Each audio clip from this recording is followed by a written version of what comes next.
হযরত খজির আলাইহিস সালাম এক সফরে রওনা দিলেন। যাইয়া দেখলেন এক জায়গার মধ্যে বিশাল একটা মরুভূমি, বিশাল একটা মরুভূমি, বালুকাময় স্থান।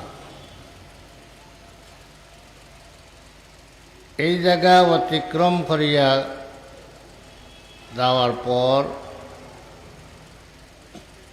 আরো 500 বৎসর পরে ওই জায়গা দিয়ে আবার যাওয়ার দরকার পড়ছে। আরো 500 বৎসর পরে এই জায়গা দিয়ে খাজির আলাইহিস সালাম গেছেন। যাওয়ার পরে দেখেন সেই জায়গা বিরাট একটা পানির জায়গা হয়ে গেছে। এখানে শুধু পানি আর পানি। এখানের মধ্যে জেলেরা মাছ মারতেছে। তখন উনি জিজ্ঞাসা করলেন, এই জায়গার মধ্যে এই জলাশয় কখন হইল? এই জায়গাটা তো এক সময় মরুভূমি ছিল, এটা জলাশয় কখন হইল?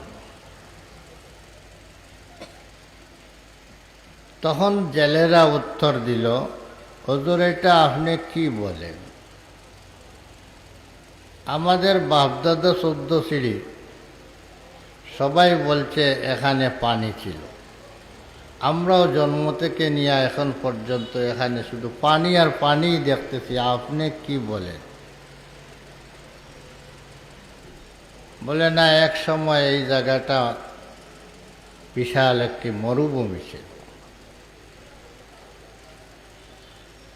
তাদের বুঝে আসলো না কথাটা, এই বুড়া বেটা কি বলে। ওই জায়গা দিয়ে আবার আরো 500 বৎসর পর হযরত খাজির আলাইহিস সালাম অতিক্রম করলেন। যাওয়ার পথে দেখলেন এই জায়গাটার মধ্যে বিশাল একটি শহর হয়ে গেছে। এখানের মধ্যে বাসা বাড়ি দোকানপাট, বিরাট একটি টাউন। হযরত খাজির আলাইহিস সালাম কোনো ব্যক্তিকে জিজ্ঞাসা করলেন, ভাই এই জায়গাটা টাউন কবে থেকে হইল?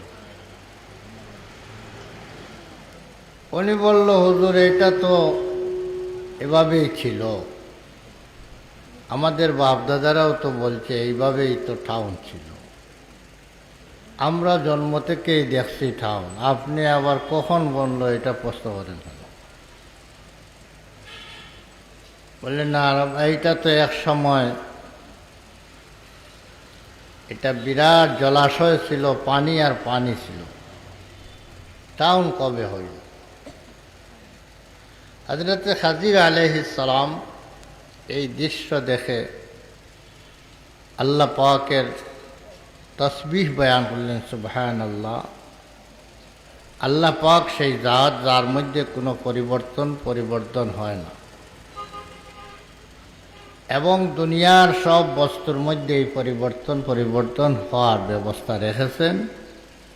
আর আল্লাহ যিনি খালিক আর মালিক, উনার মধ্যে কোনো পরিবর্তন নাই। আজকের এই জায়গার মধ্যে এই মাহফিল দেখে আমার সেই ঘটনাটা মনে হয়ে গেল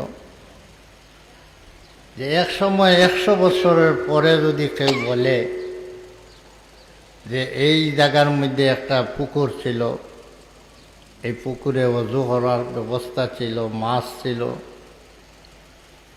যারা সেই সময় প্রজন্ম হবে তারা বিশ্বাস করবে না, বলে এটা কি বলেন, এটা তো সব সময় থেকে দেখছে, এটা তো বড়ার জায়গা। আল্লাহ পাক রাতকে দিন বানাইতে পারেন, দিনকে রাত বানাইতে পারেন, পাহাড়কে দরিয়া বানাইতে পারেন, দরিয়াকে পাহাড় বানাইতে পারেন। সব কিছু আল্লাহ পাকের কুদরতের মধ্যে আছে। আল্লাহ পাক কাদিরে মতলক। আজকের এই তাফসীরুল কোরআন মাহফিল আমি বাজারে ঢুকিয়া তালাশ করতেছি যে তফসির কোন জায়গায়, দেখি না তো। পিন্ডাল সাধারণত যেখানে থাকে এই জায়গায় তো দেখি। তা আমি নি ভুল করলাম নাকি, তারিখ বুঝতে নি ভুল বুঝলাম নাকি। তখন মৌলানা সাহেবকে জিজ্ঞাসা করলাম যে কোন জায়গায়, বলে ওই তো সামনে, মসজিদের সামনে। আসিয়া দেখি বাস্তবিক তো মসজিদের সামনে। আলহামদুলিল্লাহ, আল্লাহ পাক আমাদেরকে আজকের এই মোবারক মাহফিলে বসার তৌফিক দিয়েছেন। তফসিরুল কোরআন মাহফিল, কোরআনের তফসির অত্যন্ত প্রয়োজনীয় বিষয়। এই কোরআন দেখাইয়া, এই কোরআন পড়িয়া দুনিয়ার অনেক মানুষ হেদায়েত প্রাপ্ত হয়েছেন, অনেক মানুষকে হেদায়েত করা হয়েছে, রাস্তা দেখানো, হেদায়েতের রাস্তা দেখানো হয়েছে। আর এই কোরআনকে আল্লাহ এমন একটা ব্যবস্থাও দিয়েছেন কোরআনের মধ্যে যে এই কোরআন দ্বারাই অনেক মানুষ পথভ্রষ্ট হয়েছে। কোরআনের আয়াত দিয়া, দলিল দিয়া সে জাহান্নামী বনছে। আজকে কাদিয়ানীরা দলিল দেয় কোরআনের আয়াত দিয়া। আজকে দুনিয়ার মধ্যে যত বাতিল দল আছে, যাদেরকে আমরা ৭২ দলের অন্তর্ভুক্ত বলি, সবারও কিছু না কিছু দলিল আছে কোরআন শরীফ থেকে। ইয়াযিল্লু বিহি কাসীরা ওয়া ইয়াহদি বিহি কাসীরা। আল্লাহ বলেন এই কোরআনের মাধ্যমে অনেক মানুষ পথভ্রষ্ট হবে এবং অনেক মানুষ রাস্তাও পাবে। তাহলে কোরআনে পথও দেখায়, পথ হারায়ও। কিভাবে কোরআন দ্বারা মানুষ পথভ্রষ্ট হয়? কোরআনের তফসির আর ব্যাখ্যা বিশ্লেষণ, এটা যদি কোনো ব্যক্তি যদি তার মন গড়া করে, তাহলে সে পথভ্রষ্ট হয়। আর কোরআনে করিমের ব্যাখ্যা বিশ্লেষণ যেটা নবী করিম সাল্লাল্লাহু আলাইহি ওয়াসাল্লাম থেকে, সাহাবায়ে কেরাম থেকে, উম্মতে মুসলিমার ধারাবাহিক সিলসিলা মতো আকাবির ও আসলাফের তফসির যেটা চলে আসছে, 1400 বছর থেকে যে তফসির চলে আসতেছে, এই ধারাবাহিকতা রক্ষা করে যদি তফসির করা হয়, তো এই কোরআনের দ্বারা মানুষ হেদায়েত পায়, এই তফসিরের দ্বারা মানুষ হেদায়েত পায়।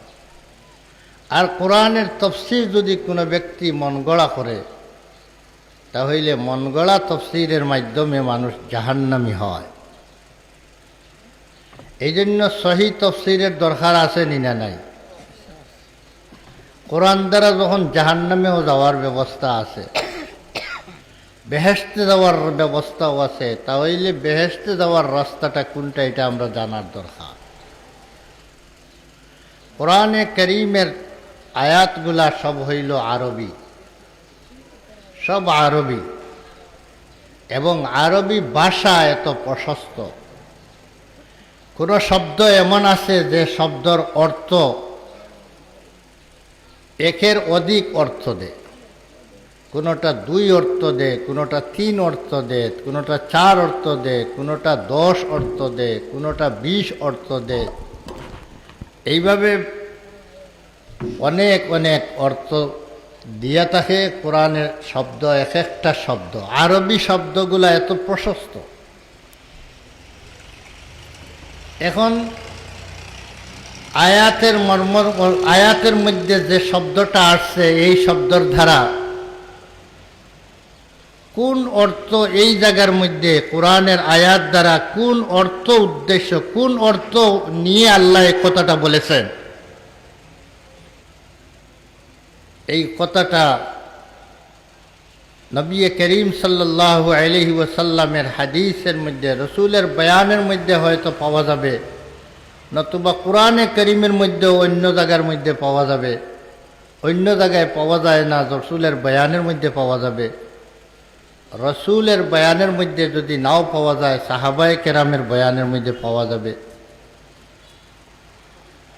ধারাবাহিকতা, তফসিরের যে ধারাবাহিকতা, 6টা উসুল আছে তফসিরের, সেই 6টা উসুলের মধ্যে কোনো একটা উসুলের ভিতরে এটা পাওয়া যাবে।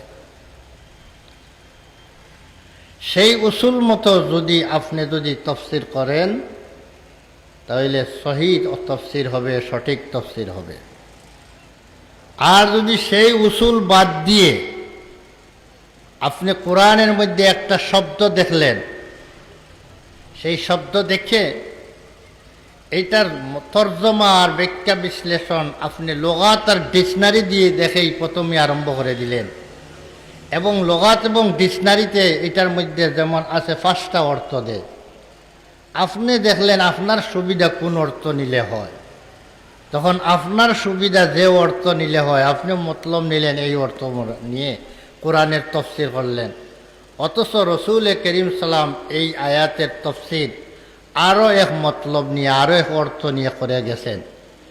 এখন বলেন তো, আপনার অর্থ নিলে সহি হবে না রসুলের অর্থ নিলে সহি হবে? রসুল সালামের অর্থ নিলে সহি হবে। যদি কোনো ব্যক্তি তার নিজের নেওয়া অর্থ নিয়ে যদি কোরআনের অর্থ বয়ান করে, সেটা হবে গলত অর্থ, ভুল অর্থ।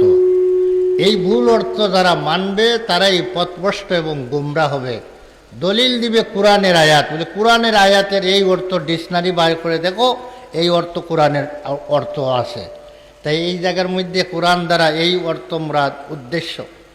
তখন আয়াত দেখাইয়া, কোরআন দেখাইয়া মানুষকে গুমরাহ বানার ব্যবস্থা কোরআনের মধ্যে আসেনি না নাই? আর এই কোরআন দেখাইয়া মানুষকে সহি রাস্তা দেখাইবারও ব্যবস্থা রয়েছে। যেহেতু নবী করিম সালাম যে মর্ম আর মতলব আমাদেরকে বুঝিয়ে গেছেন, সাহাবায়ে কেরাম যে অর্থ আর যে মর্ম বুঝে গেছেন, সেইভাবে যদি আমরাও বুঝি, তাহলে ইসলাম সঠিক ইসলাম হবে। 1400 বছরের সাথে, 1400 বছরের মুসলমানদের সাথে আমাদের মিল থাকবে, 1400 বছরের ইসলামের সাথে আমাদের ইসলামেরও মিল থাকবে।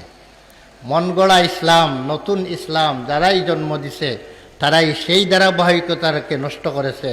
তারা কোরআনের সেই ধারাবাহিকতা রক্ষা করে নাই। কোরআনের ব্যাখ্যা বিশ্লেষণ নিজের সুবিধা মতো কোরআনের ব্যাখ্যা বিশ্লেষণ করেছে।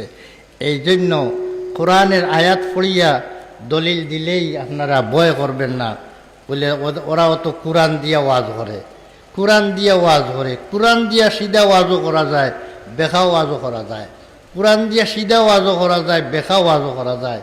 এই জন্য ওয়াজটা সোজা করলো না বেখা করলো, এইটা বুঝতে গেলে আরো একজন হক্কানি মুহাক্কিক মুদাক্কিক, একজন আলিম, কবির জ্ঞানী আলিমের প্রয়োজন দেখা দিবে। সেই ব্যক্তি বুঝবে কোরআন দিয়া সোজা ওয়াজ করলো না বেখা ওয়াজ করলো। সাধারণ মানুষ বুঝার ক্ষমতা রাখে না, সাধারণ মানুষের বুঝার এই ক্ষমতা নাই। এই জন্য আমরা সহি তফসিরওয়ালা ওলামায়ে কেরামের শরণাপন্ন হওয়ার দরকার আছে নি না নাই?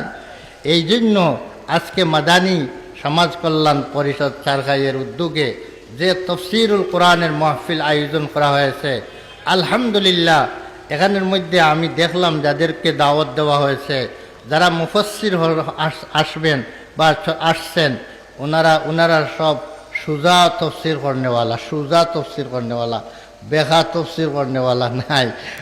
ওরা সবাই সুজা সহি তফসির করনেওয়ালা।